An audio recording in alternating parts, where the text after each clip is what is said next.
Buenas tardes con todos.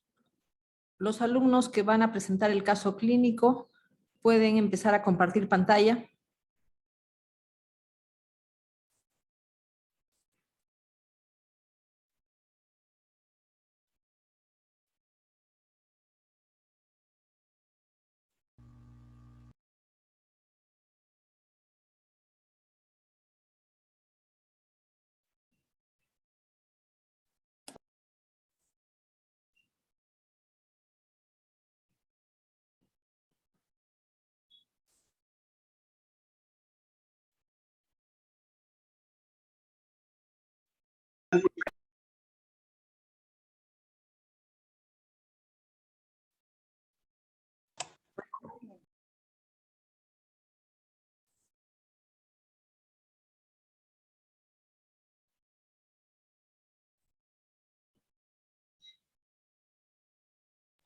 Doctora, ya vamos a compartir un momentito. Ya está bien.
Doctora, ¿sí se logra ver? Sí, puedo ver la pantalla y escucho bien también. Ya. Ok, ya pueden empezar, compañera. Ya, doctora, ¿me logra escuchar? Sí, estoy escuchando. Ya. Vamos a empezar con nuestra exposición. Vamos a tocar el tema de litiasis renal. Siguiente.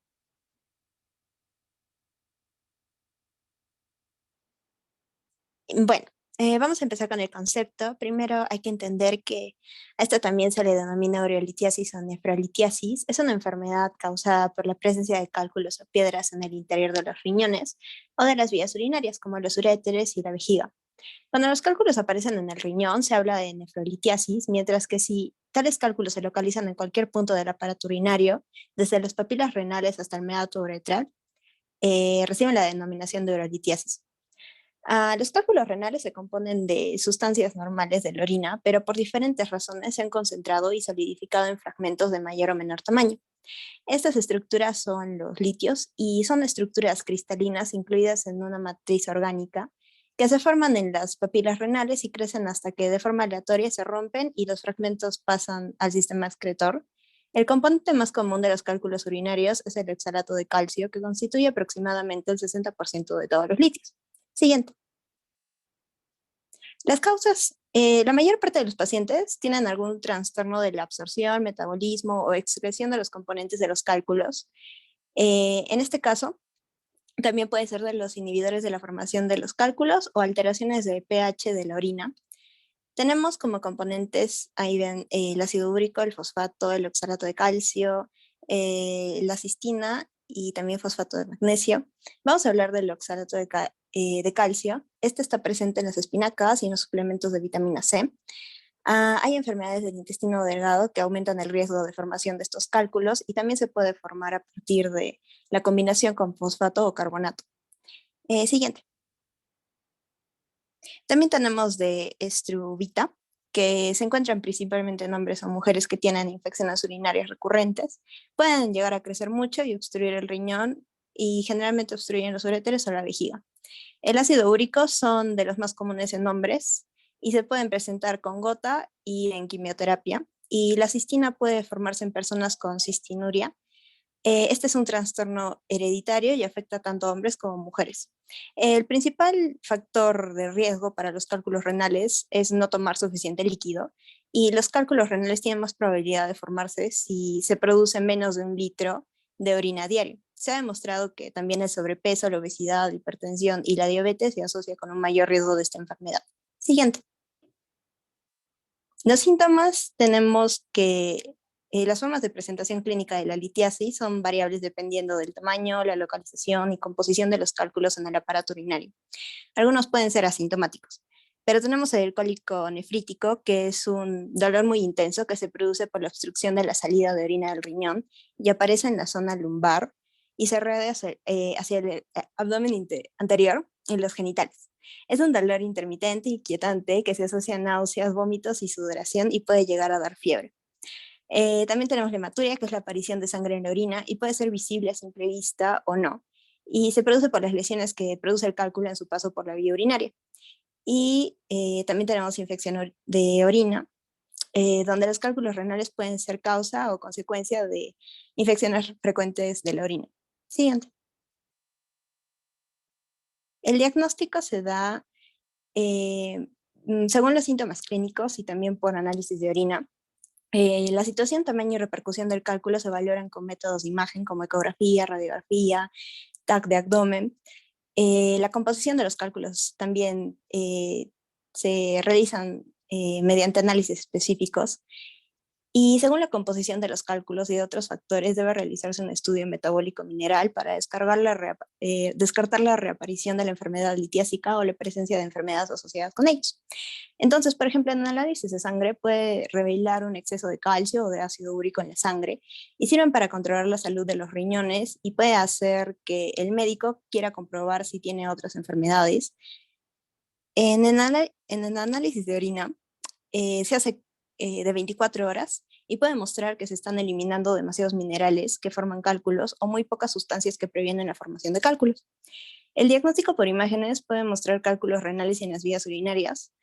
En este caso, la tomografía computarizada de alta velocidad o de doble energía puede revelar incluso cálculos diminutos. Y los rayos X abdominales se usan con menos frecuencia porque pueden pasar por alto los cálculos renales pequeños. También les he mencionado que se pueden analizar los cálculos expulsados. A través de un filtro se puede retener los cálculos que lograron pasar y con un análisis de laboratorio se puede revelar la composición y puede usarse esta información para determinar el origen de los cálculos renales y establecer un plan para evitar que se formen otros. Siguiente. Aquí vemos que en los exámenes de sangre podemos encontrar uricemia, magnesemia, también podemos revisar el nivel de la vitamina D. En el examen de orina vamos a encontrar calciuria, uricosuria, citraturia, oxaluria y ya les mencioné que creatinuria.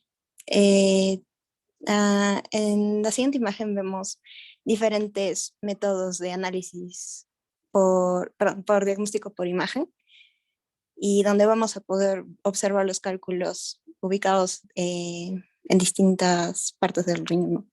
Siguiente. Y finalmente vamos a observar en la imagen 1 que en este caso la DS es los depósitos de sales en el riñón. Como ya les he dicho, estos cálculos son un exceso de estos minerales y se va a observar un depósito de material, en este caso es de color violeta en el parénquima renal, y la ATC es la autólisis de los túbulos contorneados y se observa por encima de la lesión. Y en la imagen número 2 también vamos a observar la autólisis de túbulos contorneados y vamos a ver la pérdida parcial de la estructura celular.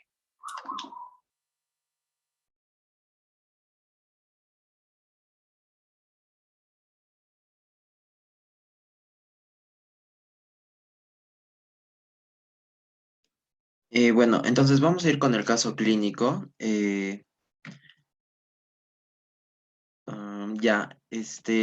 Bueno, para empezar, este caso clínico se va a referir a una paciente de sexo femenino de 47 años de edad, la cual tenían como antecedente patológico un hiperparatiroidismo primario, eh, que fue causado por un adenoma paratiroideo izquierdo, el cual fue solucionado o tuvo el tratamiento con resección quirúrgica y bueno, el resto de antecedentes negativos, ¿no? También bueno, como historia de la enfermedad, se presentó en el departamento de urgencias como un padecimiento de 24 horas de evolución, el cual estaba caracterizado por un dolor lumbar izquierdo, que era de tipo cólico, de una intensidad severa, también era intermitente y que estaba irradiado a la región abdominal, inguinal y genital del mismo lado o ipsilateral.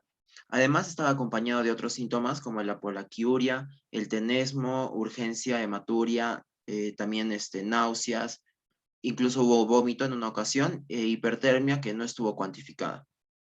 Eh, Luego, también en la exploración física de la paciente se va a observar una constitución endomórfica, además de una capacidad funcional en la escala ECO, que es una escala que básicamente se va a referir a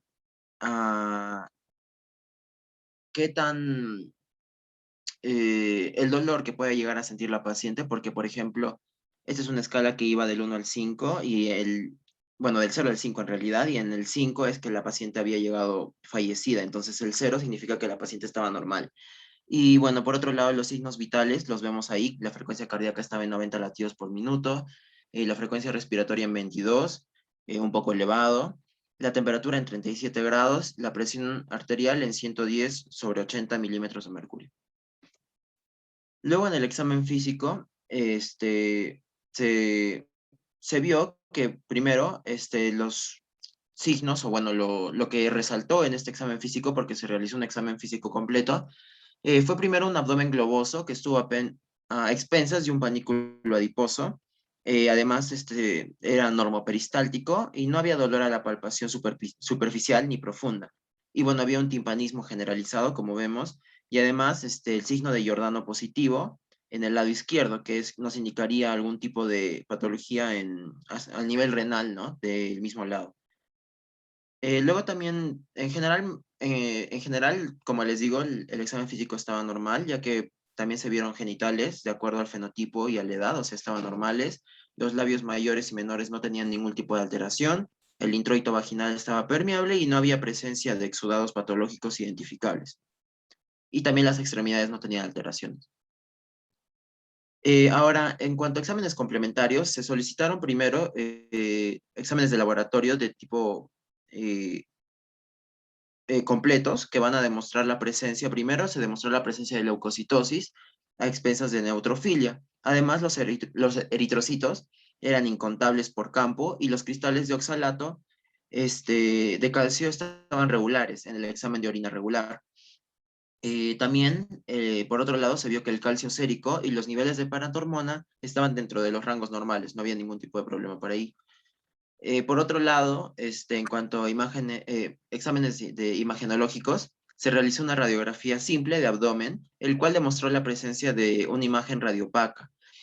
Por estos hallazgos es que se efectuó una uroTAC o urotomografía y se apreció en el topograma una imagen redondeada, radiopaca, a nivel de la vértebra, bueno, a nivel paravertebral izquierdo en L1 a L2.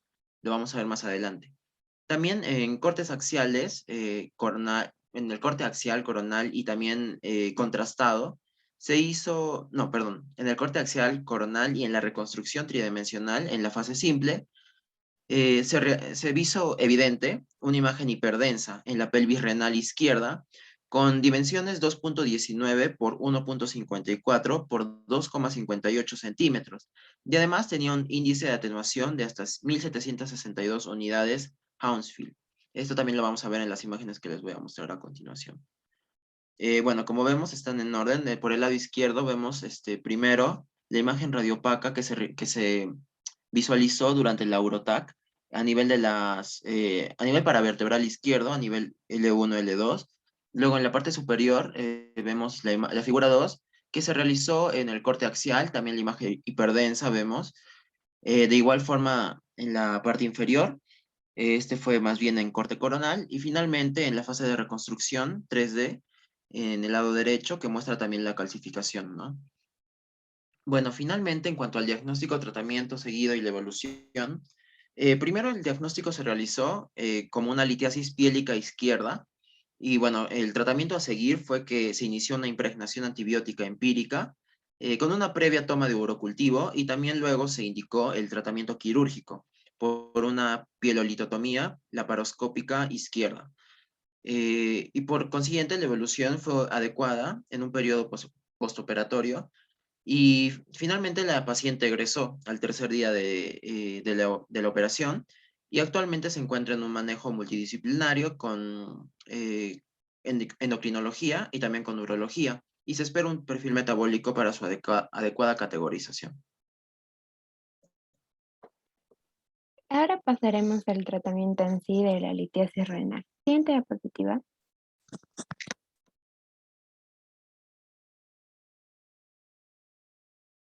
En sí tenemos tres tipos de tratamientos. Tenemos un tratamiento no farmacológico, un tratamiento farmacológico y un tratamiento quirúrgico.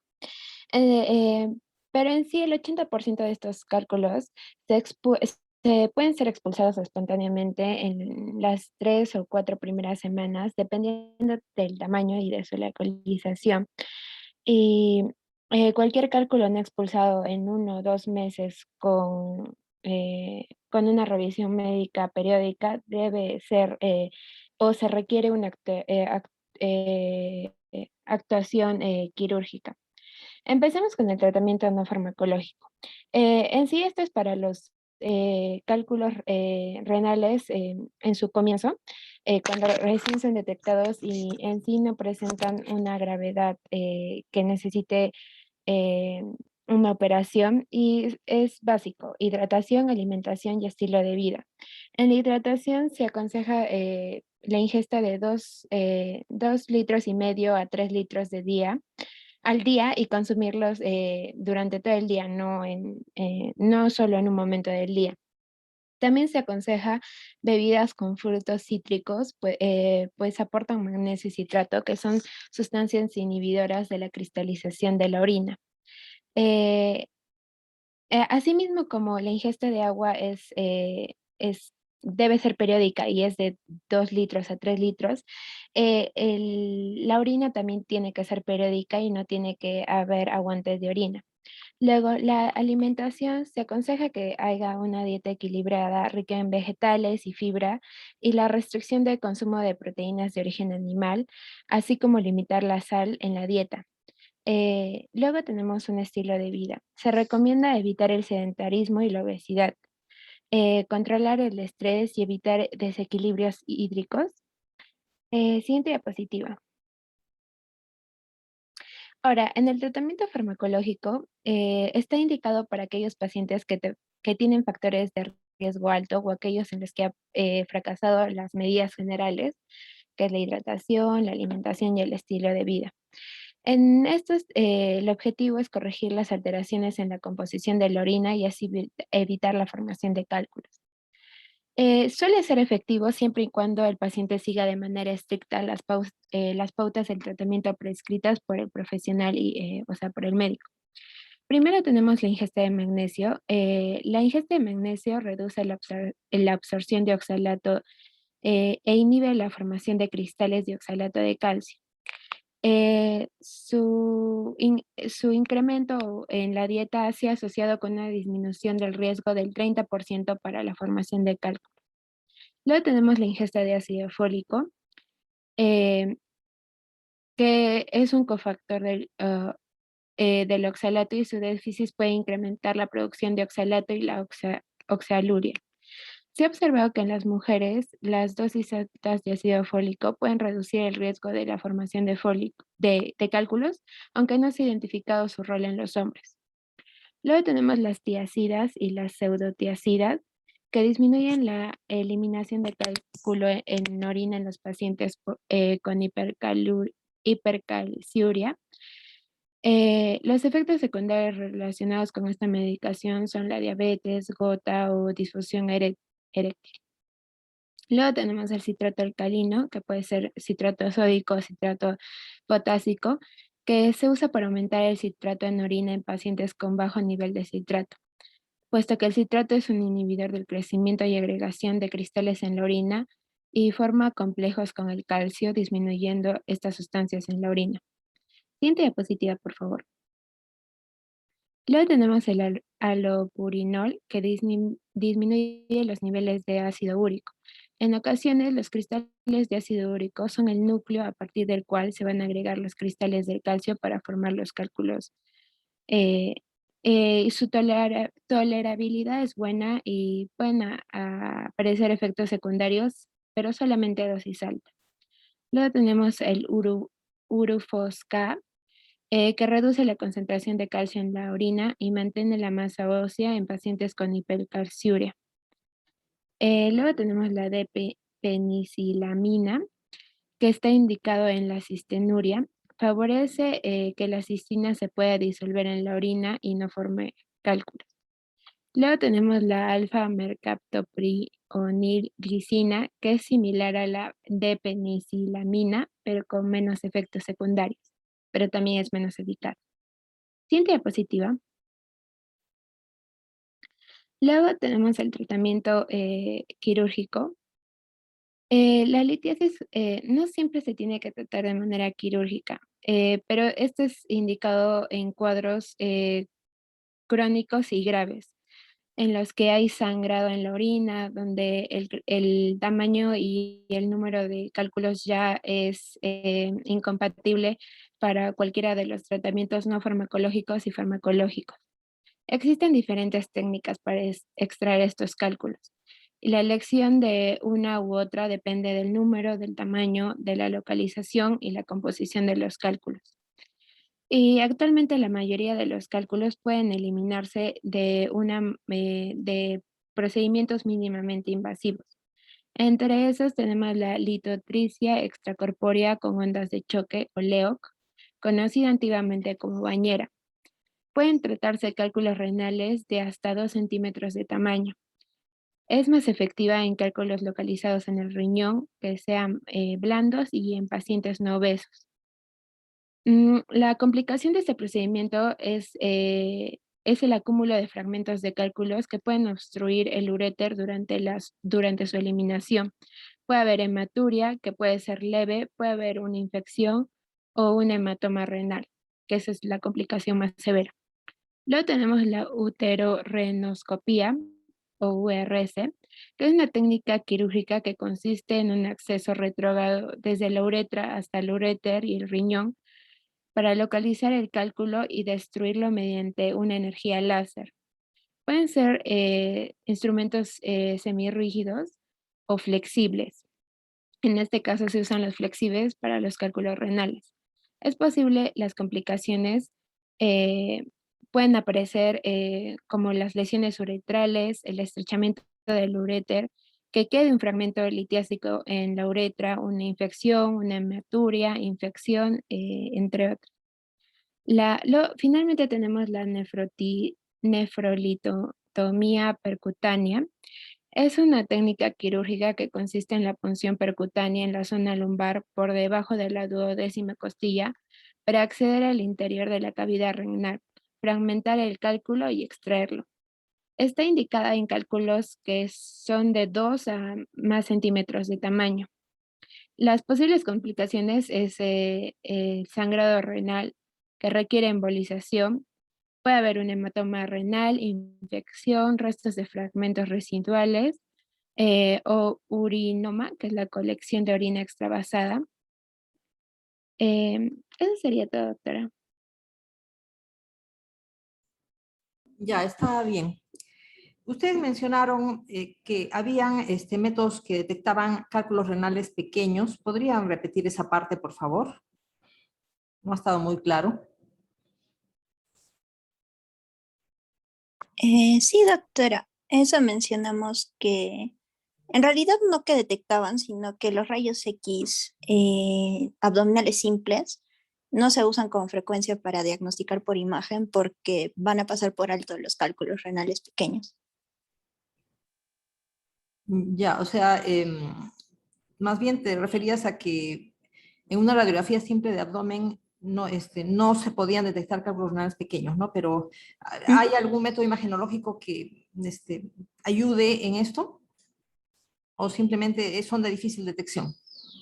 Puede ser la tomografía computarizada, esa sí se encarga de revelar cálculos diminutos.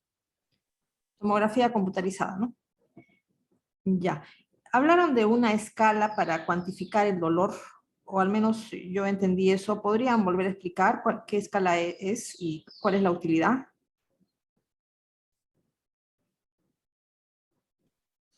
No, doctora, no supe cómo explicarme bien, pero o sea, la escala en sí es la escala de ECOG o ECOG.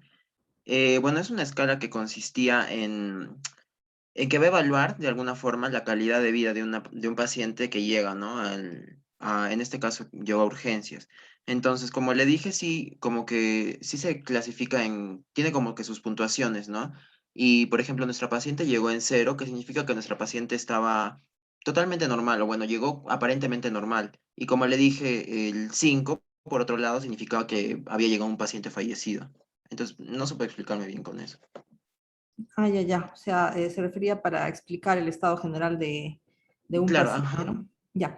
¿En qué consiste el signo de Giordano? ¿Puedes explicar un poco más? Sí, doctora. Bueno, esto es uno de los varios, maniobras, por decirlo así, que nos van a ayudar a demostrar, ¿no? Que existe algún tipo de anomalía o patología en el riñón. Este, este signo, se va a realizar en la zona topográfica correspondiente, en la zona lumbar, en los riñones, y se va a realizar con el borde cubital de la mano, y el paciente puede estar sentado y algo inclinado hacia adelante, lo que va a causar que con la palpación va a causar un dolor agudo y además va a realizar movimientos de reacción defensivos por parte del paciente. Ya. Em, la quimioterapia para cáncer, ¿a qué tipo de cálculos renales predispone?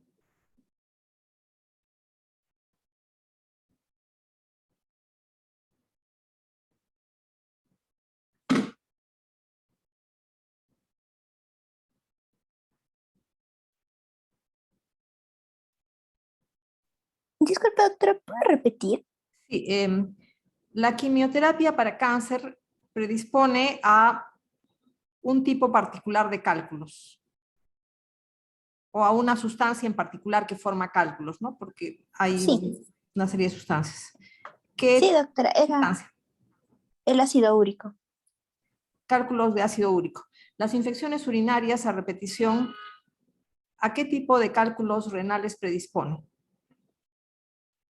A la estrubita. Ya, ¿es lo mismo que fosfato amónico magnesiano o fosfatos triples? Mm, la verdad, doctora, que cuando yo busqué estrubita, yo busqué bastantes tipos de cálculos y esos fueron los más comunes que me salieron. No sabría decirle, doctora, si es lo mismo. Bueno, en realidad sí, ¿no? Porque estos cálculos de fosfato de amonio magnesiano son frecuentes en pacientes con infecciones urinarias, em, en bacterias que tienen ureasa, ¿no?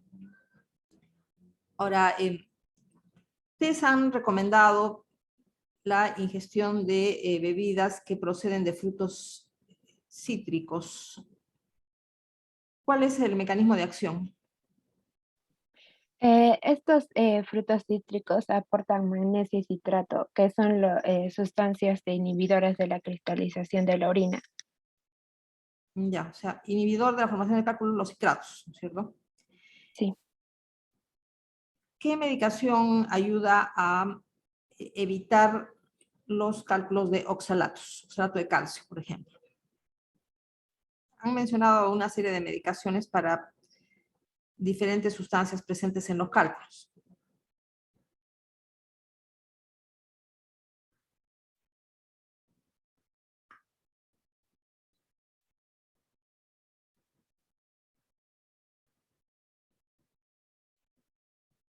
Doctora, ¿Sí?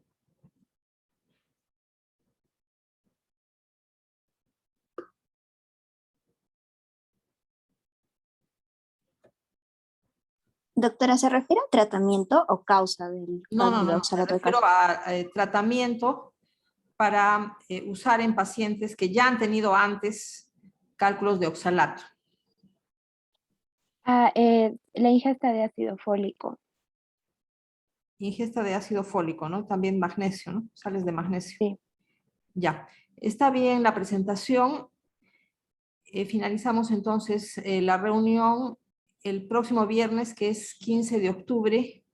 Tienen a las 5 un paso en la plataforma Moodle de 8 preguntas sobre 8 puntos, sobre los 3 casos clínicos que se han presentado en esta segunda fase, y el viernes 22 tenemos el examen práctico con imágenes.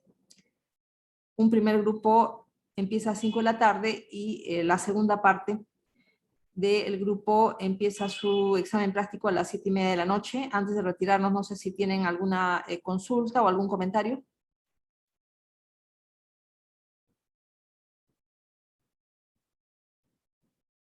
Bueno, entonces termina la presente reunión.